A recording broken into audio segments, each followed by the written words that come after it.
Hi, I'm Kia Baker. I'm a United States Navy veteran, and I am here advocating for women veterans all over the world. There is a culture of silence among those who are serving and those who have served. When I finished serving, I was so proud, but there were a lot of things that I witnessed and saw and experienced firsthand that were less than desirable. And I think it's important to know that not everyone has a good experience while they're serving. 1 out of every 4 women has experienced sexual trauma while serving in the military. 1 out of 100 men have as well.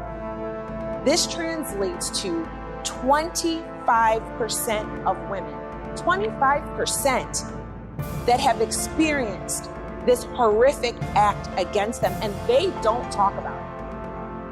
And it's swept under the rug. And then they return to civilian life broken and damaged. I had a very hard time adjusting to civilian life. We have to work together to do something to make an impact and create a positive change in the lives of our veterans.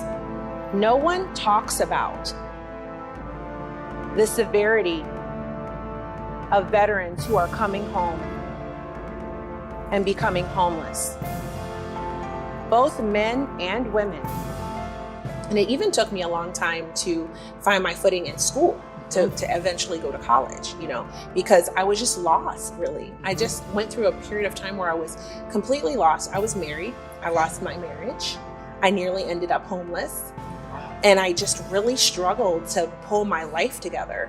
And eventually I did, but I never forgot those first few years, how hard it was to really just adapt back into civilian life. It's really a completely different world. But for women, there's a deafening silence. There's an utter and complete lack of awareness. And this issue needs to be brought to the forefront because it's dead wrong.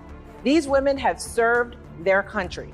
Currently, there are 500,000 homeless veterans. Women make up 9% of that. And you may not think that's a lot, but when you break it down, that translates to 45,000 women living on the streets. I'm talking about high risk for suicides, high risk to become homeless. Those are the ones that the transition impacts the hardest, because it's a contrast. It's you served, you had this military experience, but yet while you were in the military, you witnessed or were exposed to something that was less than desirable or traumatic, and has had a huge impact on your life. And then you get into the civilian world, but you still have that programming. No one who has served their country, who has volunteered and gone to war or served in times of peace, deserves to leave the military and live on the streets. I believe the very first step is diminishing the lack of visibility and engaging people like yourselves to take an interest to do something for the very people who fought for your freedom. And that's why I'm here. I'm here to advocate for the priority hiring of qualified veteran candidates. I've shared with you ways that you can help the veteran population returning home by offering veterans who are qualified positions within your organization, the tax benefits of hiring veterans, and how hiring them and working with them as part of your teams will increase your bottom line. But there are other veterans that are in desperate need of help, and those are the homeless population.